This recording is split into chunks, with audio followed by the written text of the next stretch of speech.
Hi and welcome to our wrap of round 18, the last home and away round for 2014 in the Western Region Footy League. I'm Kevin Hillier. Hey Steve, Tom, let's have a look at the games. Firstly, we'll go to Division 3. What we're going to do is have a look at the teams that are bowing out this weekend and what they take out of the 2014 season. So let's have a look at the two teams in Division 3.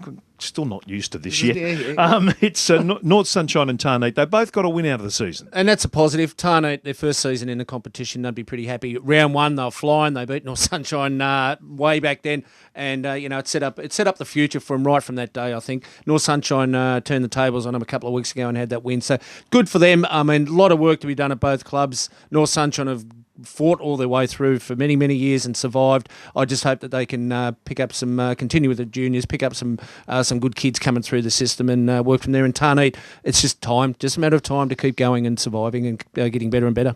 All right, let's talk about Division 2 teams that are bowing out. Sunny Heights, they've had a tough season. They've been belted a few times during the season. They've got a big rebuild to do. Yeah, concerns about Sunny Heights. I mean, I know they're talking about the financial thing. I know they're struggling to keep numbers there, to keep personnel there with the money part of it and things like that. They're not the only club in that situation. Let me say that a lot of clubs, do struggle in that way. But Sunny Heights have to do a lot of soul searching. They're obviously going to have to get a playing group, get a playing list that are committed to that football club. Very proud, very passionate football club. Sunny Heights lost a lot of key personnel over the last couple of years. Blokes that have been there, players that have been there for many years and got them success in the past.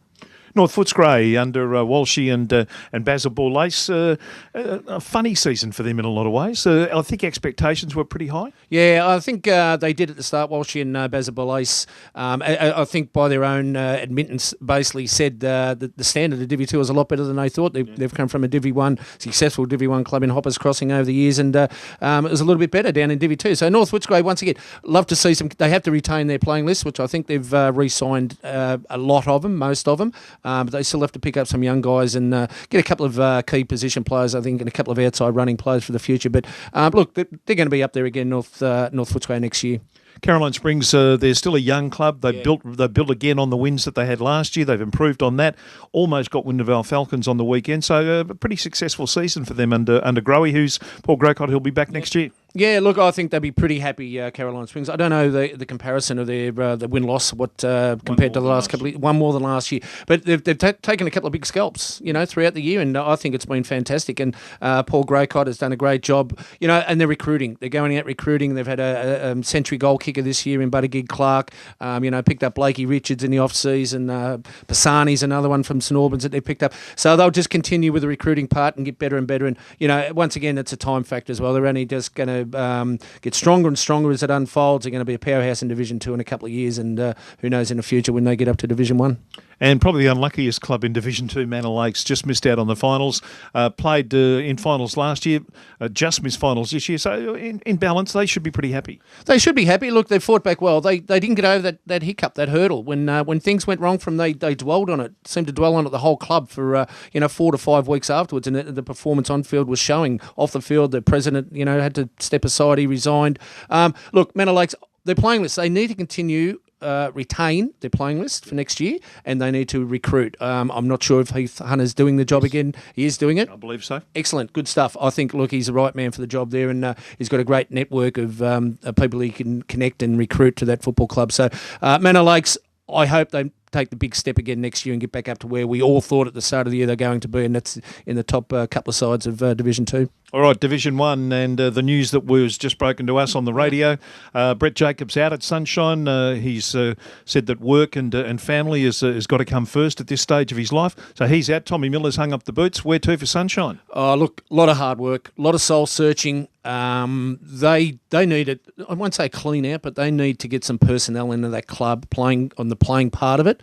That's going to give 110% to the Sunshine Kangaroos football club. They're going to have to get it. They've got to get the coaching part right. They have to get the right person. Otherwise, we know they're under 18s. The amalgamation with Footscray. I mean, they've struggled to win a game. I don't think they've won a game all this year, which makes it very hard in bringing young players through the system. But Sunshine Kangaroos should be absolutely shattered with the season they've had. They really should be. And with Brady Jacobs stepping aside, Tommy Miller, there might be a couple more that may have given given away or might be moving on as well. So they need a whole, another 60% new playing list for next season. Port Melbourne Colts, as the controversy continues. We spoke to their president on the radio. He said they are in talks with another competition. That may be where they go, but there's a lot of water to go under the bridge yet. But for Colts, a really disappointing year. Yeah, look, disappointing. Jason Love, he's a man for the job. There's no doubt. He's going to hopefully steer the ship there for a few years. I don't know. Once again, word Steve McAnulty may have given it away. He was carried off the ground today, but that doesn't mean that Buff mightn't make a cameo appearance again next season. Look, they need to get some kids. They need to get some youth into their club. They worked their backsides off recruiting this season.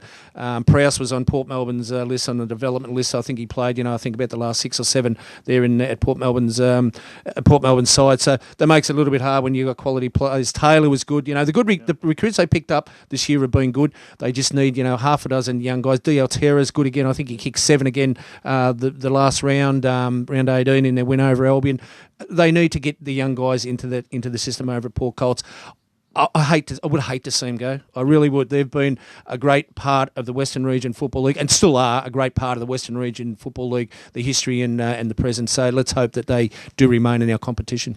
WRFL Sydney Eagles, 1 win for the year. That was fantastic for them to beat Albion. But the good news for them as a club is what they've been able to achieve at the junior level in the finals. Fantastic. Under 12A, under 16A premiers. Jesse Smith, look, they're just basically sitting on pot of gold, aren't they, at WRFL Sydney Eagles? It's going to take quite a few years for these kids to come through and develop, and some will go to a higher level. But Jesse Smith, I think he's done a good job with a limited list this year, and hopefully they continue. I don't know what the story is, whether they will be up staying in Division 1 by rumours that they want to stay up there themselves with the junior list like that. Why not coming through? But it's going to take, as I say, a few years for them to come through. If they go down to Division 2, they've just got to restructure again and get some new players into that club as well and be successful there and be right to go back up to Division 1 when these young guys have come through. Altona is next on the agenda. Yeah, they'll be pretty happy, I think. They've lost, I think, 8, Aaron Freeland mentioned to us, 8 of their premiership players that have played at a high level of VFL have come back to Altona, part of their premiership 2 years ago. They've done well. They've brought some great kids on. Young O'Leary is going to he's a star at the moment at Altona. He's going to probably play at a higher level. They get Post back. Hopefully Post stays playing next year. The ones that decide to go overseas, hopefully they don't decide to go overseas. They've run out of money. Yeah. Geordie Robbins, sensational year. Geordie Robbins, captain of the club, led from the front. Josh Russo is his first year as coach. So success, probably not by playing finals is there, but they've got to be pretty happy, Altona, I think, where they've ended up in 2014. And finally, Albion, who we've said many occasions during this year have probably the best kids in the competition that they're bringing through. There's a real bright future there, and particularly under Aaron Timms. Yeah, Timmsy's done a great job, once again, with a limited list, but most of that list being young guys. Having Finko back from Footscray most of the season. I think he only played 4-5 games at Footscray. I mean, he leads from the front. He's not I was going to say he's still young, but I mean he's played enough football now and that high level to be able to get the young group together. I mean he's probably the leader down at that football club. But your Thompsons, your Mestos, and all like that, they're only going to get bigger and stronger. And as I said, in 12 months down the track, I'd like to see their playing list and where they're at. So well done to Albion on a year that once again I don't think they had great expectations of probably playing finals. They wanted to, like everyone does, but I think they'd be pretty happy and content. That's our wrap of the 2014 season for the teams that missed out on finals. Later in the week, here on the World Wide Web, join us as we preview the first week of finals in the Western Region Footy League. And I'm happy to say that will mean that these things come off. The gloves are off for the finals. Talk to you then.